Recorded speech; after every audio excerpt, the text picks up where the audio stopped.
small circles and just went 50 feet out, 100 feet out, 200 feet out, 300 feet out. And it's just, I didn't find anything unusual, but that does not mean anything really, you know. Right. It's just a sort of thing that happens, you know. And, you know, a lot of, I talk about this a lot. You know, a lot of people don't really practice true magic anymore. You know, the kind that Aleister Crowley practiced, you know, because there's so many distractions now. There's virtual worlds, and I think the saddest thing is we're actually probably getting away from probably true magic with all the virtual stuff now, you know, and but that's a whole other topic, so we'll Well, go but it's there. an interesting one. We'll have to work that.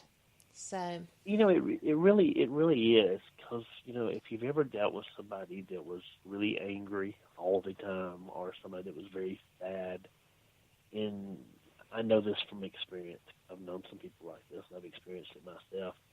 And if these people ever get to a point where they figure out how to use that anger, then it works. It works. It's a very it bad does work. thing. It's very controlled You know, energy.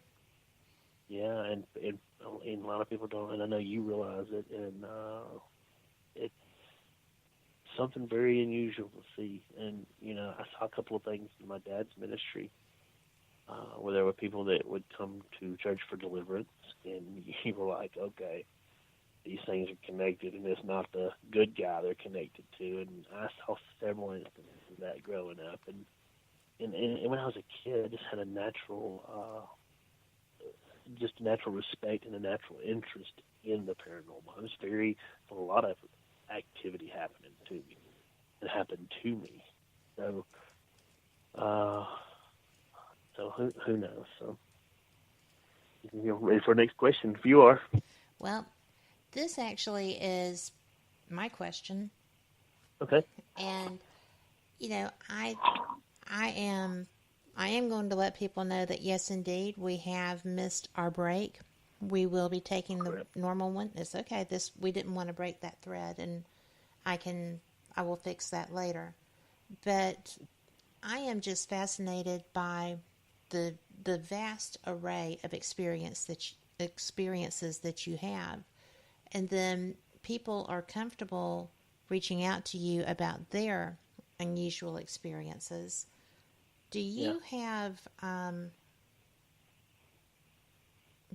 your own craft kind of experience? Like, I know you had the lost time, but do you have craft experiences? You mean UFO craft? Yes. Oh yeah, yes. I learned from a very early age. I had a gentleman ask me about UFOs, but before I go into that story, I'll tell you this story. We were at Sweetwater Lake, me, John, Bill, and two other men, a total of 5 of us, and we were showing this guy Sweetwater Lake. It was like 12:40 at midnight, and we were all out there looking at it, and we saw this black triangle come out over the trees, and Bill was like, "Do you see that, guys?" And we're like, "Yeah, I see it." And all 4 of us was like, "Yeah, we saw it. We see this." And we looked at each other. This is happening. Yes, it's happening. We time-stamped it. Everybody looked at their watches, and then it was boom. It was gone. It took off, and it was gone.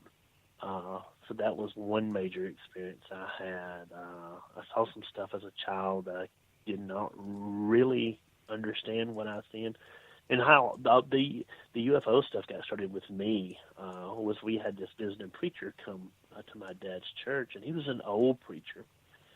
And I asked my dad about this a couple of years ago, and he told me, this man told me, he said, "Son, do you know what a UFO is?" I'm like, no, sir. And I was very young at that time, but I remember this conversation, and he said, "Well, UFOs are flying objects. Nobody knows what they were." But this guy was like, "I believe God made these things." So years later, saw him a couple more times in my lifetime, then he passed away. And so a couple years later, I asked my dad, I said, "Do you remember Brother Broadhead?" I said, "Do you remember this guy?" He said, "Yeah, he's the one that got you started with UFOs." I said, "Yeah, so what started that?" And he said, "Well, he nearly lost his license, his ministering license, because he saw a UFO in the Louisiana swamp. And he believed so much in what he saw because he saw it, that he nearly lost his preaching license. But he told him, you can't take away what God has given me. And he was that kind of man. So that's how my fascination with the UFOs really started. Oh, yeah, that's that in a nutshell. So, yeah, I have had some experiences. I'm just I'm very private with them because it's something that I'm not quite sure of myself, but I know they exist. So, Right. yes.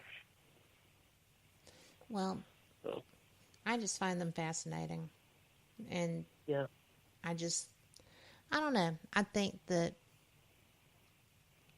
I believe in speak with ghosts, right? Oh, yeah. Yeah. So you kind of have to roll with that. Yeah. And I know you know my background, and we're not going to talk about my background. Right. But 2018, and I will say this, if I'm wrong, I'll eat my shoe, is the year of disclosure. That's all I'm going to say. It's already happening. Oh, you wait. You wait. I mean, it's gonna, but I love when people are comfortable enough with me that they tell me what they see, UFOs, ghosts, paranormal, because it all is intertwined. And the last couple of years with hunting Bigfoot and having a lot of my experiences in the woods, I've really read more than I've ever, read before, and just about the paranormal. I had the opportunity of a lifetime. A couple of months ago, I was contacted by one of the elders from the Cherokee National Forest and outside Gatlinburg in Cherokee, North Carolina, and he had wanted to talk to me about my experiences with the little people, which I've had several different experiences with them, and I actually got to talk with him for 3 hours. He was a big fan of the show, of my YouTube channel. He was 102 years old, and he told me some things that blew my mind from the Native American standpoint. And he also scared the crap out of me with some of the stuff Excuse me. And that's their history with these things is astounding. Oh, yeah. And I actually have them sitting on a video right now that I don't know if I'm going to publish or not, where it's about the fourth or fifth time that I've heard the little voices calling out to me, Jonathan. And I'm in the woods. It's 10 a.m. in the woods. It's hot as hell out there. It's 93 degrees. And I'm hearing this, and you can hear it on video. And just like, okay, do I run now, or do I just... And I don't even know if I'll publish it. It freaked me out so bad. And it's connected with the little people. And I've had a lot of people tell me, well, you've got an attachment. No, I don't think it is. I think there's, for some reason, they're comfortable. And whenever you're in the Talladega National Forest or on a private residence, where this happened the other day, and you're really far back, and you come up on a sandbar, and you find 12 foot of tracks of little feet that are 3 or 4 inches long, and there's no baby out there in bare feet, that freaks me out more than anything in this world. Does it now? I could see a Bigfoot. Yes, I could see a Bigfoot come out and flash me, and I would not be more scared than what this, because in the mind's eye, when I'm so far back, I've crawled up a mountain, went up a bald cliff face, climbed, knowing if I fall, I'm dead. And then I get down in this little culvert, and there's a sandbar, and there's little footprint for 12 feet long, for little footprints, and then they just disappear. And there's no baby out there walking barefoot. That freaks me out. Every time I found 7 or 8 sets of them, and it terrifies me because it takes your world and just shakes it up like a snow globe. Yes, it does. What the hell is happening here? There's no babies out here walking around barefoot. And then they just disappear. Well, so. So they didn't just fade off into the sunset; they just disappeared. Yeah. That I know would be it freaky. sounds crazy as hell. It's crazy as hell because logic don't make sense then, because there's no babies out there, and it's just, and I've seen 2 of them. I saw one at night. It was just a little green person, and I saw another one in daylight. Was it still green? Yeah. The one that I saw at night was green. The other one was just a normal-looking little person. It sounds weird as shit. I'm gonna step out and it had a little tunic-looking thing on it. It looked at me, turned around, and jumped off of a rock, and disappeared. I mean, I was like, what the holy hell? I'm done for today. I walked back to the truck. Put a fork in me. No, I'm done. Because I know this, and I know that's why I'm very clued in with the psychology of an experience, because I've had enough happen to me that I know the first thing you do is you say, I am losing my freaking mind. And, right. Now I timestamp everything. I go in, boom, look at the clock, boom, look at the clock, boom, look at the clock. And if I videotape it, boom, look at the clock. Because I'm very skittish of any kind of lost time, and I want to document everything that happens to me. Very thorough. And just like with the house that I saw, I even have a friend that's a mycologist that loves mushrooms, and I asked him, do you think I could have maybe brushed up against a mushroom or it was psychedelic? He's like, no, that's impossible. You couldn't just do that, and then his hallucinations would occur a lot longer than what you said. Yeah, and so, but I did that to disprove a theory because my mind is struggling here. So I'm not totally stupid with it. I try to figure it out and just say, well, that I try to reason it out. So. Just amazing. But it's crazy. Let me tell you. Well, I know that you're of sound mind, and I know your background. I know you're a logical thinker. I know that you're a trained investigator. I know that you're a strong individual. Okay? Right. I know the same things about me, except my background is not the same as yours. The other things are. And, when you see something that just blows your mind. Yeah, you had brought up Frank Lee earlier, who we both know is one of the most logical, clear thinkers, healthy skeptics on the planet. Yep. And when he experienced something, I've been with him when he experienced something that just trips him out. I trip him out a lot of times, and sorry, Frank. But because we approach the same level of investigation from two different perspectives.